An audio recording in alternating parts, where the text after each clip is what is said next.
안녕하십니까 구독자 여러분, 오늘은 25년 7월 20일입니다. 전국 영업용 화물차 번호판 시세 좀 알아보고 있습니다. 대표님 본인 소개 좀 해주세요. 예, 안녕하세요. 전국구 영업용 갈산상사 이원복입니다. 네, 대표님 여름이라도 화물차 번호판 시세 변동은 없죠? 예, 역시 변동 없이 전주와 동일하게 진행되고 있습니다. 개인 소형부터 말씀드릴게요. 개인 소형은 1.5톤 이하 전주와 동일하게 2,950만원에 거래되고 있고요. 개인 소형 전기차 넘버는 2,800만원, 개인 중형 1.5톤 초과 16톤 이하 전주와 동일하게 2,600만원에 거래되고 있습니다. 개인 대형 16톤 초과 전주와 동일하게 3,400에 진행되고 있고요. 출애라는 5,500만원, 덤프 오더는 3,600만원에 거래되고 있습니다. 네, 대표님 화물차 번호판 시세가 크게 변동이 없는 이유는 경기가 나빠서 그렇다고 하셨잖아요. 그래도 너무 변동이 없는데요. 이 화물차 특성상 화물차는 거의 생계형이거든요. 네. 이걸 가지고 뭐 투기 목적으로 사용하는 분도 없고 본인이 일을 해서 수익을 창출하는 번호가 영업용인데 지금 이 영업용 시장이 완전히 침체기에 접어들었어요. 주전사에서도 하도 장난질도 많이 치고 그러니까 이제 화물 하시는 분들도 너무나 지치신 거예요. 지쳐가지고 뭔가 다른 직업 전환을 해야 되는데 그걸 팔아가지고 다른 직업으로 전환하기에는 턱없이 부족한 금액이죠. 그러니까 이러지도 저러지도 못하고 그냥 끌려가는 거죠. 예. 그럼 이럴 때 지입회사로 들어가면 어때요? 지입이라고 해서 요즘 경기가 그렇게 녹록지는 않잖아요. 지입이라고 들어가서 달라질 건 없는 거예요. 그래도 개인으로 갖고 있을 때는 개인이 시간 조절을 하면서 이룰 수 있지만 지입이라는 것은 딱 정해진 시간에 맞춰서 일을 해야 하기 때문에 경기가 더 어려운 거죠. 극단적인 사태로 제가 보면은 제가 금요일 날 저녁 늦게 집에 귀가를 했거든요. 일이 있어가지고 1시 반경에, 새벽이죠. 새벽 1시 반경에 귀가를 하는데 비가 억수같이 내리고 있는데 택배 기사가 그 시간에도 물건 배송을 다 못해가지고 그 비를 다 맞으면서 그 배송을 하고 있더라고요. 그거 혼자 하는 것도 아니고 부부간에 나와가지고 그 배송을 하는데 그거 보면서 제 마음이 참 엄청나게 짠하더라고요. 화물 하시는 분들이 저렇게 열심히 하는데도 돈벌이가 안 되니까 그 시간에까지 일을 한다는 게 그 자체도 좀 그렇잖아요. 네. 짠하면서도 제가 바라보는 관점이 제가 그 부분에 영업을 해서 그런지 몰라도 굉장히 뭐라고 말할 수 없는 표현이 저한테 다가오더라고요. 네. 예. 제가 저번 주에 지입회사분 만났거든요. 그분 한 얘기가 이럴 때 지입회사에 들어오면 물동량하고 수입이 안정적인데 왜 개인 콜발이를 하는지 모르겠다. 그렇게 얘기하시더라고요. 이게 맞아요? 지입회사도 어느 정도 물동량이 있고 보장성 있는 회사는 이미 꽉 찼어요. 네. 한번 들어간 분들이 나오질 않고 그런 일자리를 들어가려고 되면 또 웃돈을 줘야 되고 그렇기 때문에 알면서도 못 들어가는 거죠. 그리고 지입 사기 하도 당하다 보니까는 그걸 선호를 안 하시는 거죠. 예. 좋은 일자리는 이미 알게 모르게 이렇게 자기들끼리 이렇게 주고받는다 그런 얘기를 하더라고요. 그러면요 이미 다 선점이 돼 있고 좋은 일자리 들어가게 되면은 거기에 웃돈을 주고 얹어주고 그 일자리까지 차 일자리까지 같이 묶어서 사가지고 들어가는 거잖아요. 네. 예. 다시 본론으로 돌아와서요. 다음 주 전망을 어떻게 보세요? 다음 주에도 역시 큰 틀의 변함은 없고 개인 중형이 조금 움직이기 시작했거든요. 네. 개인 중형이 바닥에 매물이 좀 빠져가지고 개인 중형은 다음 주에 좀 소폭 상승할 것 같아요. 예. 개인 대응은 어떻습니까? 개인 대형은 물동량이 거의 없는 관계로 더 하한가로 내려오면 내려왔지 더 오르진 않을 거예요. 예.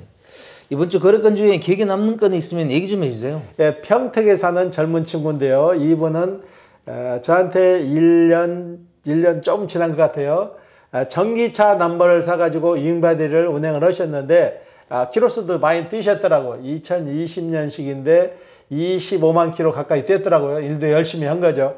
그런데 이 친구 같은 경우는 그 전기차 넘버를 이번에 팔고 3.5톤으로 다시 갈아타게 돼 있어요.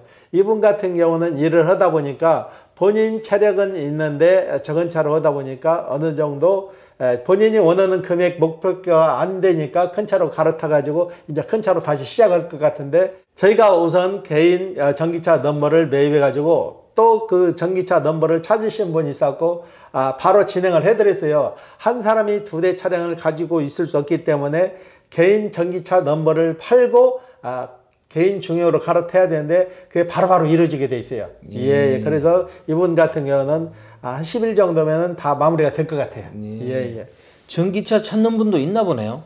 가끔 전기차 넘버를 찾으시는 분이 있는데 전기차 넘버는 기존인 디젤이나 LPG 넘버보다는 좀 저렴하잖아요.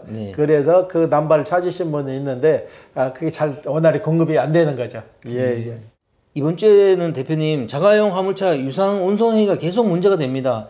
이거 하지 말아야 되는 근본적인 이유에 대해서 설명 좀 해주세요.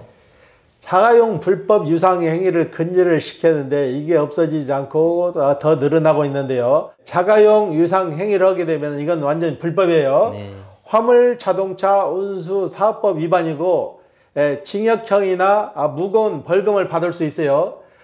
그리고 차량 운행 정지도 받아요. 자가용 차량이지만은 그 유상행위를 했다는 게 입증이 되면은 차도 정지를 받아가지고 일정 기간에 운행을 못하고 팔 수도 없어요.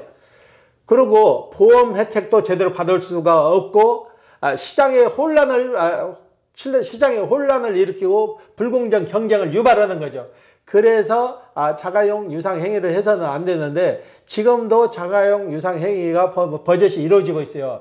단적인 사례가 회사에서 사우나에서 수건을 배송하는 분인데 자가용으로 불법 유상 행위를 몇 년간 계속 했는데 주변에서 누가 신고를 한 거예요. 신고를 해가지고 자가용인데 영업 정지를 맞았어요. 차를 못 움직이게 행정처분을 받아가지고 이분은 1차에서 끝나지 않고 1차, 2차 받아가지고 행정처분도 길게 받아갖고 과태료도 많이 맞았는데 그래가지고 결국은 이분도 영업용으로 바꿔 탔는데 이분이 그래요.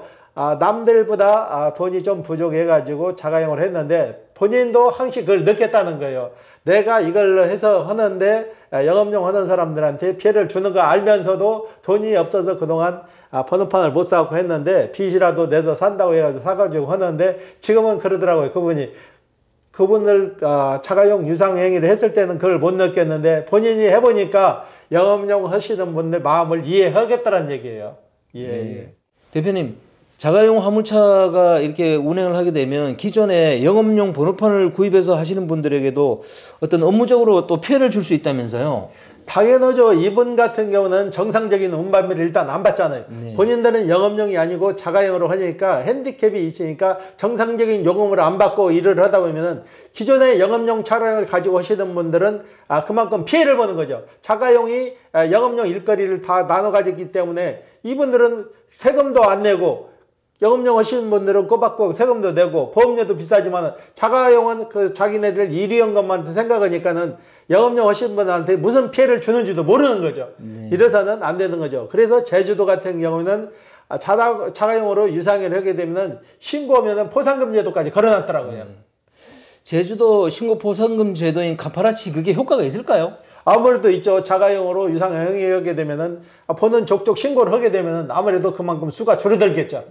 근데 지금은 그 자가용 유상행위를 해도 이걸 또렷하게 입증한다는 그 자체가 좀 어렵잖아요. 그래서 자가용 유상행위를 눈에 보면은 그 자리에서 바로 112 신고하게 되면은 이거는 현행범이에요. 현행범이니까 현장에서 바로 조치를 받을 수 있으니까 본인들 이권을 챙기기 위해서는 이거 신고해야 돼요. 예.